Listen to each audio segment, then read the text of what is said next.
Hi everyone, with my new desk buddy, I 3D printed this cool little device that sits right here with me all day. It shows the time, temperature and even reacts with fun faces. And you can play a small game on it too. Just to be clear, this isn't my original design. I found this project online and 3D print it on my own printer. I'll link the project page in the description so you can check it out yourself.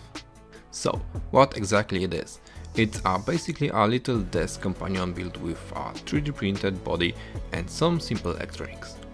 It uses a small microcontroller, an ESP32 a tiny OLED screen to show graphics and time, and touch sensor to interact with it, and small speaker. All the print files and parts list are available on the project's page online. Why do I call it a desk buddy? Because it's not just a gadget, it has a personality. It changes expressions throughout the day, shows the real info and gives your workspace a friendly vibe. I printed the body and parts on my 3D printer, pretty straightforward.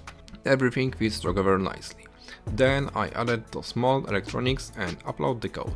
If you're familiar with ESP32 boards and basic wiring, you will be fine. But even beginners can learn along the way. Here's the showing the time, now temperature, and here's one of the fun face and animations. And when he's bored, he falls asleep. Again, you can get all the 3D print files and part info at the link in the description. I really like having this little companion here. It's a fun mix of tech and personality right on my desk. Comment below if you'd print one yourself. Like and subscribe for more projects. Thanks for watching and see you in the next video. Bye!